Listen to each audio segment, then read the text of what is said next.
बोल रहे हैं जय श्री राम, जय जय श्री राम, भारत माता की, भारत माता की। रण का ये बड़ा विहंगम दृश्य है। चारों तरफ दृष्टि दिखाएंगे। अथाह रण, मृग मरीचिका के रूप में चमकता हुआ रण। लगता है कि धरती का इधर से उधर, उत्तर से दक्षिण और पूर्व से पश्चिम का सिरा भी हमें दिख रहा है। ऐसा सुंदर चमकता था रण। उसके बीच में जिले भर से आए हुए सकल प्रकार की संपदा भी आई, लेकिन कुछ ऐसे स्पॉट, ऐसे स्थान है जहां पर वास्तव में हमारे युवाओं के लिए रोजगार के बड़े केंद्र बन सकते हैं। करोड़ का ऐतिहासिक मंदिर 65-71 में भारत पाक के मध्य युद्ध हुआ। पाकिस्तान की उस थर्राती हुई उन्हें हवाई जहाजों ने, लड़ाकू विमानों ने बम बरसाए, लेकिन सैकड़ों बमों के बावजूद एक भी बम नहीं फूटा। तनोट का चमत्कारिक मंदिर, वो भी हमारा इस प्रकार से पर्यटन का बड़ा केंद्र बनना चाहिए सजना।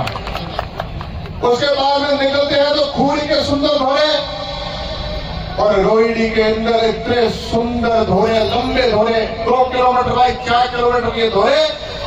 कई प्रकार के प्रशासनिक अधिकारी और राज्य के बाहर के भी लोग आज आकर के पर्यटक के रूप में आज भी वहां जाते हैं, बड़े खुशी के साथ में जाते हैं। रोहिणी के बाद में मुनाबा का बोल रहा था, भारत पाक की सीमा इमिग्रेशन के हिसाब से जिस प्रकार से केंद्र सरकार ने बड़ा सुंदर और खूबसूरत बनाया है, वो भी हमारे लिए पर्यटन का केंद्र बने। और उसके बाद में केलाड़ू का ऐतिहासिक मंदिर 12वीं शताब्दी में बना। 12 ऐसे ऐतिहासिक स्थल है वहां। किस प्रकार से वर्षों तक मेहनत करके, खप करके कितने ही कारीगरों ने जीवन खपा करके अद्भुत स्थापत्य शैली के मंदिर बनाए, वो भी पर्यटन का केंद्र बने। वीर विक्रमादित्य ने हिमराज से और महादेवी को अवतार के रूप में ला करके जिस प्रकार से वीरात्रा में वहां का ऐतिहासिक मंदिर है, वो भी पर्यटन का केंद्र बने।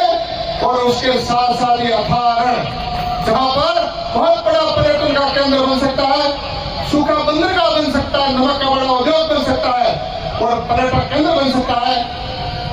आप और हम सब देखते हैं, ये जितने युवा खड़े हैं, हम ये चाहते हैं कि हमारे युवा घर से एक जोड़ी कपड़े लेकर के, थैली लेकर के और अपने माता पिता और पत्नी भाई को उदास मन छोड़ करके 6 महीने के लिए कभी गुजरात, कभी महाराष्ट्र, कभी कर्नाटक मजदूरी के लिए जाते हैं। सैकड़ों किलोमीटर का सफर करके और कई महीनों तक घर छोड़ करके वहां रहते हैं।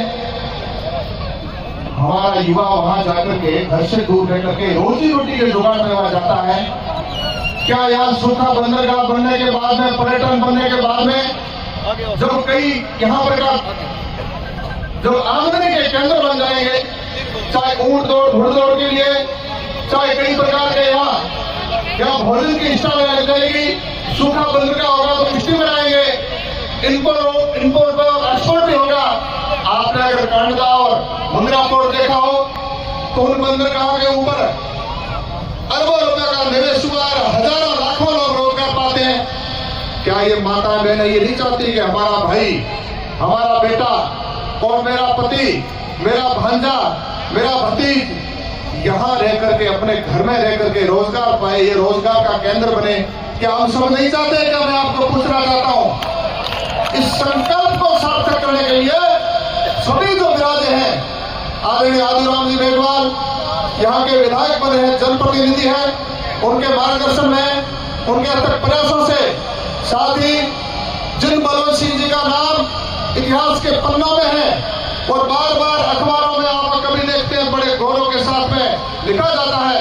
सन 1971 में उस समय अपने घोड़े पर सवार होकर के और सेना का नेतृत्व करते हुए पाकिस्तान को फतह करने में जिन्होंने बड़ी भूमिका निभाई है, ऐसे ठाकुर बलवंत सिंह जी का नाम भी बड़े गौरव से लेते हैं। उनके पुत्र ठाकुर रतन सिंह जी बीच में विराजमान है। मकाराम जी हाथा, जिनको भी अनुभव है टूरिज्म का, वो भी विराजे हैं। भाई अनंत राम जी प्रदेश मंत्री भाजपा के, वो भी हमारा सहयोग करेंगे। आदरणीय बीएसएफ के अधिकारीगण विराजे हैं। संगाराम जी जो डीजीपी रहे वर्षों तक, तमिलनाडु में विशिष्ट पहचान बनाई है।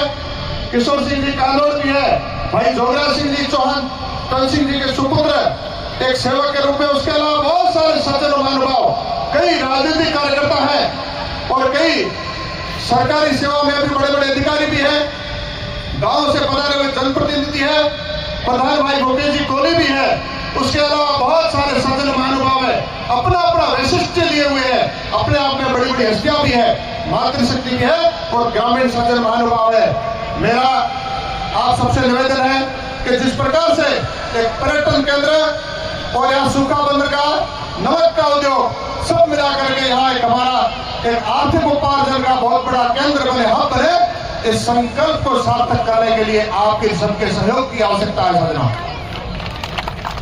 ये कार्यक्रम जो किया है, सांस्कृतिक कार्यक्रमों के माध्यम से हजारों लोग आए, हमने देखा, रण की बात सुन ली और हम यहाँ से चले जाएंगे, इतना नहीं है। इसके बाद में नेक्स्ट मेरा जो कार्यक्रम है वो ये है कि प्रदेश और दिल्ली से बड़े नेता और मंत्री ला करके पहले उनको विजन बताया जाएगा, उनको ला करके इस रण के लिए कुछ किया जा सके आप सबके हजारों की उपस्थिति में, और कुछ उनको समय रण के लिए सूखा बंदरगाह के लिए घोषणा कराऊंगा, ऐसे मन संकल्प है। आप सबके सहयोग की आवश्यकता है सज्जनों।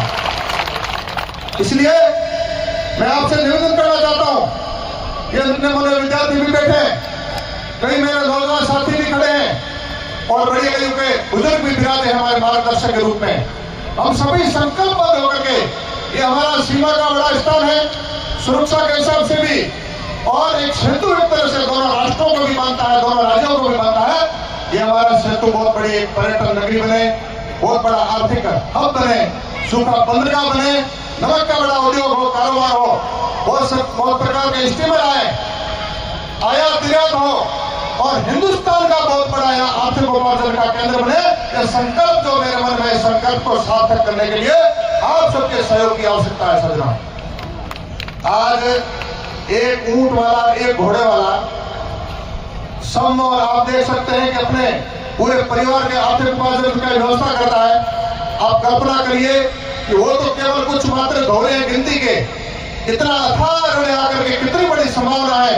इन सारी संभावना को लेकर के सबके मार्गदर्शन से, सबके सहयोग से और आप सबके इस प्रकार के संकल्प और सहयोग के प्रभुते यहाँ बहुत बड़ा पर्यटन केंद्र विकसित करके हम दोनों राज्यों को जोड़ते हुए, चूंकि भारतमाला भी बन गई, बहुत सारी यहाँ मल्टीनेशनल कंपनियां हैं बाड़मेर जिले में, करोड़ों रुपए का CSR का जो फंड आता है, उस फंड को भी यहाँ लगा करके हजारों युवाओं के रोजगार का केंद्र बने, यह मेरे मन में संकल्प है। और मुझे बड़ी उम्मीद है कि आप इस संकल्प को सार्थक करने के लिए निश्चित रूप से कदम बढ़ा करके आप सहयोग करेंगे। हम सब मिल करके युवाओं के उज्जवल भविष्य के लिए कुछ करेंगे और यहाँ एक बहुत बड़ा एक चमत्कारिक स्थल बनेगा, आशा का केंद्र बनेगा और बहुत बड़ा उद्योग केंद्र विकसित हो और कई प्रकार के उद्योग यहाँ बन जाए, खुल जाए, विकसित हो जाएंगे। ऐसा मन में जो भाव और संकल्प है, उस संकल्प को सभी सार्थक करने में निश्चित रूप से सहयोग करेंगे। इन्हीं भाव के साथ जय हिंद, जय भारत।